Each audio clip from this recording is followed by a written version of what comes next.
Pertama-tama, pastikan kalian memiliki aplikasi Canva pada smartphone kalian masing-masing. Kemudian, buka aplikasi Canva.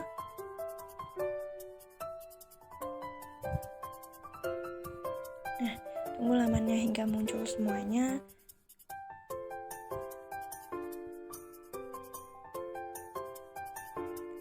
Kemudian di aplikasi ini kita disuguhkan dengan banyak sekali template, yaitu ada template konten Instagram, kisah, presentasi, poster, wallpaper telepon, hingga resume untuk membuat CV.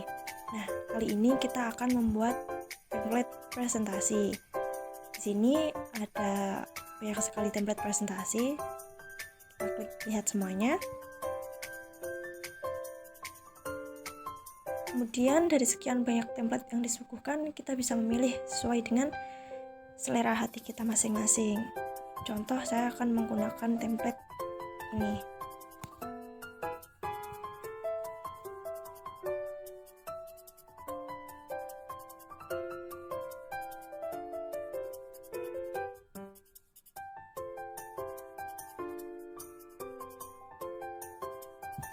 Nah, pada proses mengedit template ini sendiri, Canva menyediakan banyak sekali fasilitas untuk mengedit, seperti untuk menduplikat halaman, menambahkan catatan, kemudian mengganti warna, durasi. Ada juga untuk menambahkan gambar, video maupun audio, atau juga elemen-elemen yang menambah daya tarik dari PPT kita tersebut. Dengan cara kita klik tanda di pojok kiri bawah, yaitu tanda tambah.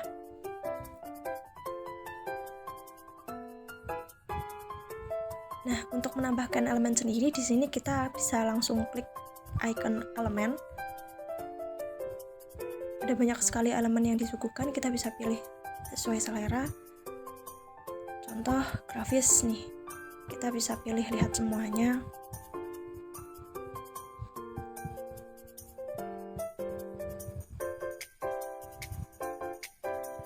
Saya menggunakan ini.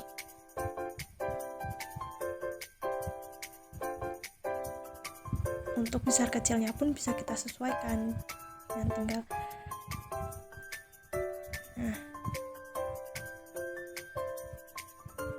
bisa besarnya bisa disesuaikan, kecilnya bisa disesuaikan, panjangnya pun bisa disesuaikan. Untuk memindahkannya sendiri cukup mudah, hanya dengan digeser. Selain itu, pada ikon pojok kiri bawah tidak hanya untuk menambahkan elemen, namun juga untuk menambah unggahan, yaitu untuk menambahkan foto, video, maupun audio. Kemudian ada juga ikon teks di sini untuk menambahkan teks-teks yang akan kita masukkan dalam laman PPT tersebut.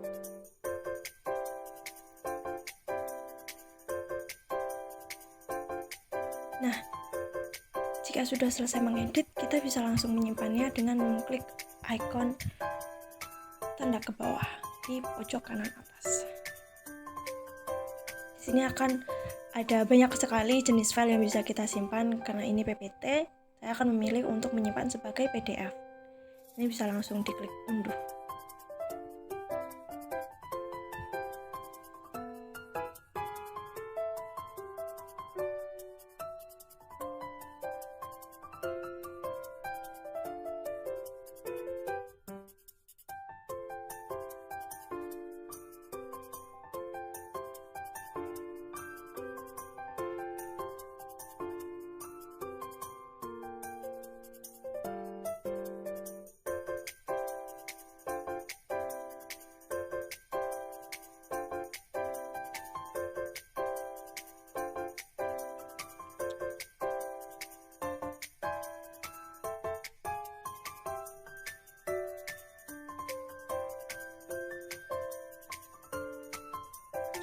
Assalamualaikum warahmatullahi wabarakatuh.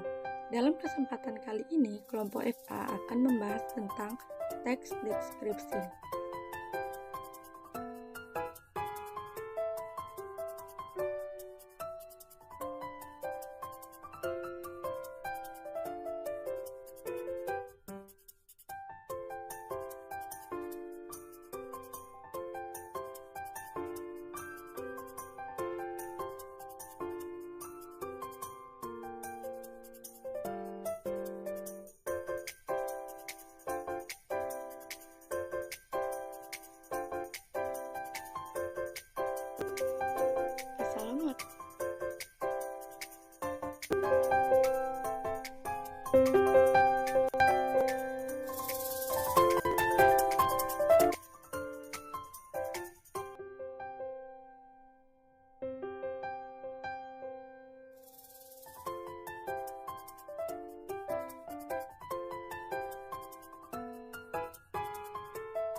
Assalamualaikum warahmatullahi wabarakatuh.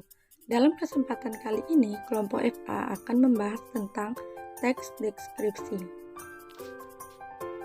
Materi yang pertama yaitu pengertian teks deskripsi. Teks deskripsi adalah sebuah paragraf di mana gagasan utamanya itu disampaikan dengan cara menggambarkan suatu objek, tempat, atau peristiwa yang sedang menjadi topik atau tema kepada pembaca, sehingga si pembaca seolah-olah merasakan langsung apa yang sedang diungkapkan di dalam teks tersebut. Ciri-ciri teks deskripsi. Ciri-ciri teks deskripsi ada 3. Yang pertama, menggambarkan atau melukiskan sesuatu. Yang kedua, penggambaran tersebut dilakukan sejelas-jelasnya dengan melibatkan kesan indera. Dan yang terakhir, membuat pembaca atau pendengar merasakan sendiri atau mengalami sendiri. Terdapat beberapa struktur teks deskripsi. Yang pertama, identifikasi, yaitu penentu identitas seseorang, benda, dan sebagainya. Yang kedua, klasifikasi, yaitu penyusunan secara bersistem dalam sebuah kelompok dengan menurut kaidah atau standar yang sudah ditetapkan. Yang ketiga, deskripsi bagian, yaitu bagian pengklasifikasian yang dijelaskan secara lebih rinci dengan memberikan suatu gambaran-gambaran yang jelas. Dan yang terakhir yaitu penutup, kesimpulan, atau penegasan hal-hal yang penting. Beberapa kaidah kebahasaan teks deskripsi. Yang pertama, menggunakan kata benda sesuai dengan topik yang dideskripsikan. Yang kedua, menggunakan frasa yang mengandung kata benda. Yang ketiga, mengandung kata sifat yang sifatnya itu menggambarkan sesuatu. Yang keempat, mengandung kata kerja transitif untuk dapat memberikan informasi subjek. Yang kelima, mengandung kata kerja dengan tujuan ialah mengungkapkan sebuah pandangan. Dan yang terakhir, mengandung kata keterangan dalam memberikan sebuah informasi tambahan mengenai suatu objek. Jenis-jenis teks deskripsi. Yang pertama, teks paragraf deskripsi subjektif, yaitu suatu paragraf deskripsi yang penggambaran objeknya menurut kesan yang dimiliki oleh si penulis. Yang kedua, teks paragraf spasial, yaitu di dalam teks ini objek yang digambarkan hanya berupa tempat, benda, dan ruangan. Yang terakhir, teks paragraf objektif, yaitu objek digambarkan apa adanya dengan menurut keadaan objek yang sebenarnya tanpa rekayasa atau penambahan opini dari si penulis. Adapun langkah-langkah dalam membuat teks deskripsi. Yang pertama, menentukan tema atau objek yang akan dibahas. Yang kedua, menentukan tujuan. Yang ketiga, kumpulkan fakta atau data-data serta lakukan observasi atau pengamatan dengan secara langsung mengenai objek yang akan dibahas. Yang keempat, setelah data-data terkumpul, susunlah data tersebut menjadi kerangka karangan. Dan yang terakhir, kemudian uraikanlah kerangka karangan tersebut menjadi teks deskripsi yang disesuaikan data dan fakta dengan topik. Salah satu contoh teks deskripsi. Tifa merupakan alat musik khas Indonesia bagian timur, khususnya Maluku dan Papua. Alat musik ini bentuknya menyerupai kendang dan terbuat dari kayu yang dilubangi tengahnya. Tifa mirip dengan alat musik gendang yang dimainkan dengan cara dipukul. Alat musik ini terbuat dari sebatang kayu yang dikosongi atau dihalangi isinya dan pada salah satu sisi ujungnya ditutupi. Pada umumnya penutup yang digunakan adalah kulit rusa yang telah dikeringkan untuk menghasilkan suara yang bagus dan indah. Bentuknya pun biasanya dibuat dengan ukiran. Setiap suku di Maluku dan Papua memiliki tifa dengan ciri khasnya masing-masing. Untuk lebih memahami materi yang disampaikan sesuai dengan KD 3.1, mari kita simak video media pembelajaran Kejut Teks Deskripsi.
materi mengenai teks deskripsi, mulai dari pengertiannya hingga jenis-jenisnya. Nah, sekarang kita sudah memasuki KD 3.1, yaitu mengidentifikasi informasi dalam teks deskripsi tentang objek, yaitu seolah tempat wisata, tempat bersejarah, dan atau suasana pentas di daerah yang didengar dan dibaca. Nah, kali ini saya sudah ada papan kejut teks deskripsi. Jadi di kejut teks deskripsi ini sudah ada 6 persegi, 1, 2, 3, 4, 5, dan 6. Nah, di dalam persegi ini sudah ada judul teks deskripsi yang nantinya akan dianalisis oleh kelompok yang sudah dibagi menjadi 6 kelompok. Jadi sekarang perwakilan kelompok silakan maju ke depan mengambil nomor undian.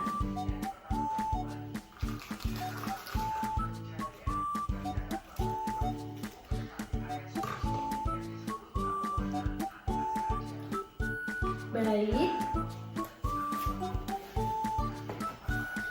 Sekarang kelompok 1 mendapatkan nomor undian 5 ternyata. Nah, di dalam persegi nomor 5 ini ada apa sih? Ada teks deskripsi berjudul apa? Ya, ternyata Borobudur. Jadi nanti kelompok 1 silakan mencari informasi yang ada di dalam teks deskripsi Candi Borobudur ini. Nah, di sini teks deskripsinya sudah sesuai dengan strukturnya ya. Silakan dicatat dan juga dikerjakan dengan semaksimal mungkin.